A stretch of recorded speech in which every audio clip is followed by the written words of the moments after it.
It's the last week of Black History Month, and you're here with your boy Shakir Romblay, and we're talking about Afrofuturism today, or how I would like to see futurism. But before I get all the way into it, what are you waiting for? Subscribe if you haven't, like and share this video with a friend, and when you're done watching it, leave a comment. It's officially the last week of Black History Month.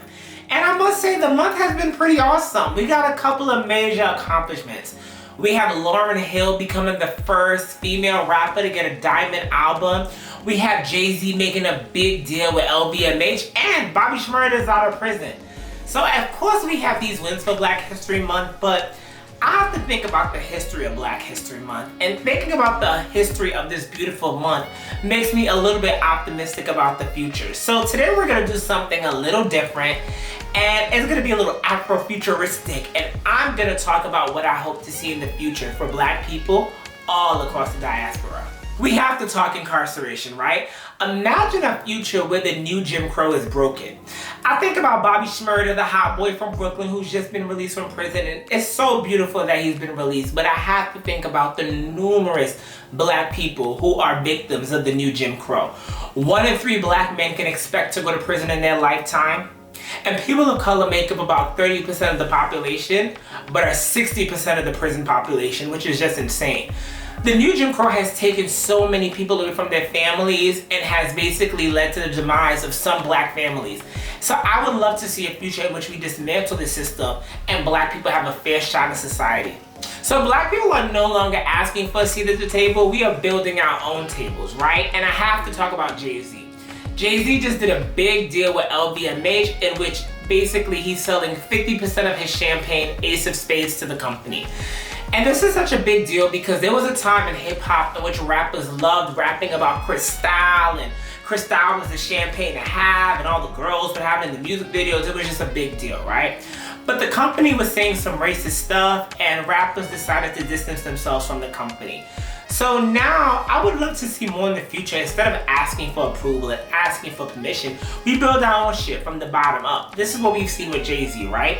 Jay-Z didn't get a record deal. He wasn't able to. So what did he do? He bought and built his own record label. And I want to see more of that. I want us to see more Black people creating their own spaces and finding their own ways to develop their own brands and companies and corporations. So to understand racism in this country is to understand that it was designed to oppress Black people in every way imaginable. I mean, Black people are oppressed in medicine, and education, and housing, and the list goes on and on and on and on and on and on and on and on and on. So to imagine a future in which basically, if there is another pandemic, I hope the hell there is never another one, that Black people have proper access to medicine and they're given access to vaccines as their counterpart, the same exact time as their white counterparts. To imagine that when Black women are given birth, they're listened to by their doctors, and that they have access to the right resources, and they have proper gynecological care. Imagine all of those things. That seems like a bright future to me. To imagine a future in which we prioritize mental health.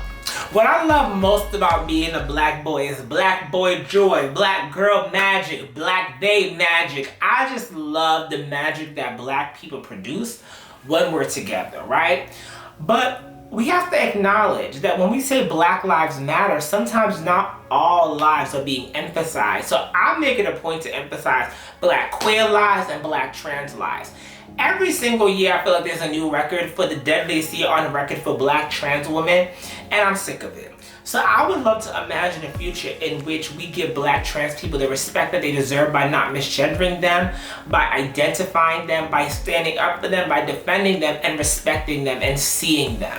And what it means to see someone is to show up for them. We can't say Black Lives Matter if we're not celebrating all Black lives. So I want to imagine a future in which we could hold hands with all of our Black brothers and sisters and celebrate them and lift them up. One love.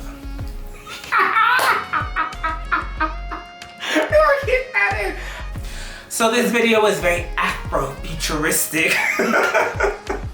So this is what I would love to see in the future. I would love to see a future in which the health disparities are addressed, where the new Jim Crow is gone, where trans people have the right to stand up for themselves and they are seen and celebrated. This is what I want. But I want to know what you would love to see in the future. Tell me what your ideal black, futuristic society that should be real will look like. And if you haven't, what are you waiting for? Subscribe and check out all the content on the page. Thank you so much for watching. Peace.